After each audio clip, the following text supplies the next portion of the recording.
This clip is brought to you by SaveWithConrad.com.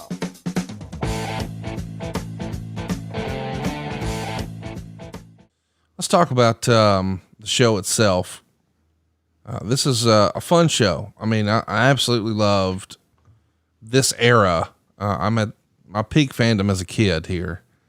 Meltzer even said it's probably. Here's the thing, man.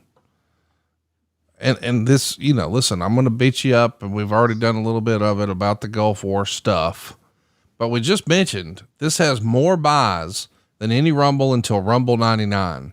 So even when Austin's hot in 98, they don't beat it. It's not until they've really doubled down on Vince and Austin that they beat the number of buys they have here. This gets more than WrestleMania that year. So clearly there's a lot that fans are interested in, and the show itself is fantastic. Meltzer even says it's probably the best WWF pay-per-view event ever. So process what we're saying here. This is the best pay-per-view the company has ever done. You know, I thought it was pretty good. Now I'm second guessing it. Oh, Jesus. Listen to you. Of course, there is, you know, a big issue that we'll discuss, but right now let's just talk about what the readers of the Wrestling Observer thought. They gave it 81.7% thumbs up, only 12.5% thumbs down, 5.8% thumbs in the middle. It was nearly unanimous. Everyone thought the best match was the Rockers versus the Orient Express. They also thought the worst match was Coco Beware versus the Mountie. There's a non-televised opener, a dark match, if you will, where Jerry Saggs of the Nasty Boys is going to pin Sam Houston, who, I guess is going to return for a fairly full schedule, is the report from the Observer. He gave it 2 stars. Sam Houston in the WWF. A lot of our listeners probably don't even remember this happening. What can you tell us about Sam? Yeah, I don't remember it happening either. Sam was Jake Roberts' little brother, and Rockin' Robin was their little sister.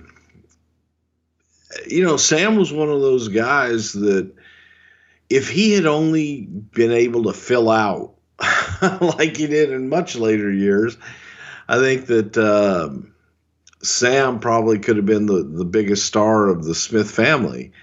But I don't know that he had that killer instinct like Jake had. You know, Jake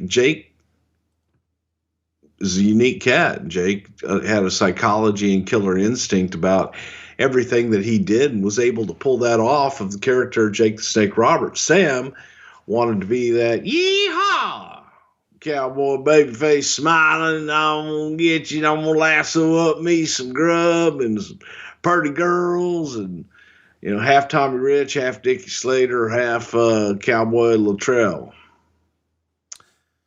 I mean, he's in for a cup of coffee, but you know, I don't think it's super sustainable. I couldn't find him working very many shots past February, and it felt like even on house show cards he started to be replaced by somebody else, even if he had been advertised. So he's only in for a short while. Well, that happens. Do you think that? But why is that? Do you think somebody wasn't happy with his work? Did Vince get a look at him? I mean, you said he needed to fill out. Was Vince's knock on him? He's not big enough. Oh no, so he needed to fill out from the day he was born.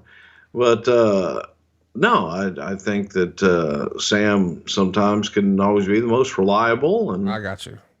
Things happen.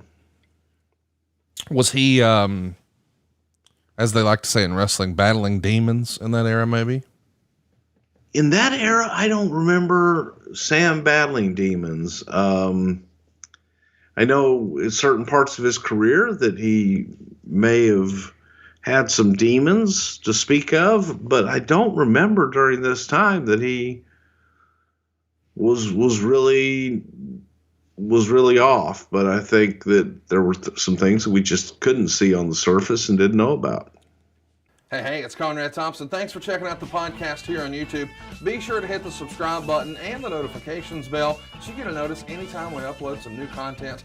And go save yourself some money right now. If you're in a 30-year loan or you have credit card debt, it's not a matter of if I can save you money. It's a matter of how much. Find out right now for free at SaveWithConrad.com.